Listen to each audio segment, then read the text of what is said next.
I recognise, though, given the situation, I cannot deliver the mandate on which I was elected by the Conservative Party. I have therefore spoken to His Majesty the King to notify him that I am resigning as leader of the Conservative Party. British प्रधानमंत्री के रूप में Liz truss की पारी की खराब शुरुआत हुई। इतनी खराब शुरुआत हुई कि उन्होंने 45 दिनों में ही अपने पद से इस्तीफा दे दिया। उनकी पारी की ये शुरुआत आर्थिक और राजनीतिक ही नहीं बल्कि कूटनीति के स्तर पर भी काफी खराब रही। दरअसल ट्रस देश की अर्थव्यवस्था को संभालने में नाकाम रही। ट्रस ने बड़े पैमाने पर आर्थिक संकट के बीच प्रधानमंत्री पद से इस्तीफा दे दिया। अपने प्रधानमंत्री आवास दफ्तर 10 डाउनिंग स्ट्रीट पर बोलते हुए ट्रस ने माना कि जब वो कंजर्वेटिव नेता के लिए कॉन्टेस्ट कर रही थी तब उन्होंने जो वादे किए थे वो उन्हें पूरा नहीं कर पाई और उन्होंने अपनी पार्टी का भरोसा खो दिया। ट्रस के इस्तीफे के पीछे असल वजह है आर्थिक संकट। दरअसल बैंक ऑफ इंग्लैंड ने आगाह किया था कि ब्याज दरों में अपेक्षा से अधिक बढ़ोतरी करने की जरूरत पड़ सकती है क्योंकि महंगाई यूके में पिछले 40 वर्षों में सबसे ज्यादा तेजी से बढ़ रही है।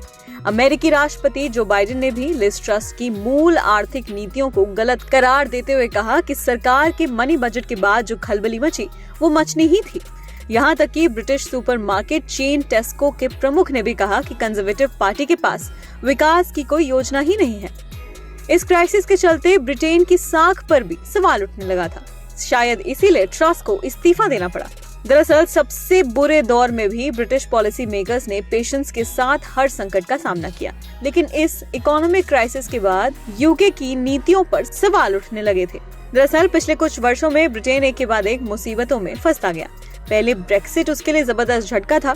यूरोपियन यूनियन से बाहर आने की वजह से हुए नुकसान से ब्रिटेन अभी तक उभर नहीं पाया है। उसके बाद प्रचंड बहुमत के साथ कार्यकाल शुरू करने वाले बोरिस जॉनसन का एकदम से पद छोड़ देना भी काफी पॉलिसीज के लिए घातक सिद्ध हुआ। इस सब में फायदा हुआ ऑपोजिशन पार्टी केयर स्टार्मर के नेतृत्व वाली लेबर पार्टी का।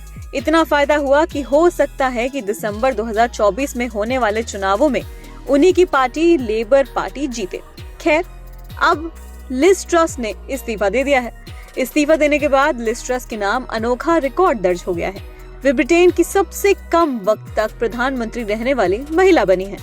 इससे पहले ये रिकॉर्ड जॉर्ज कैनिंग के नाम था, जिन्होंने 1827 में 119 दिनों की सर्विस दी थी और इसी दौरान उनकी मौत हो गई थी। खैर, इस मामले में आपकी क्या राय है हमें कमेंट करके जरूर बताएं। बाकी खबरें जानने के लिए देखते रहिए एबीपी लाइव।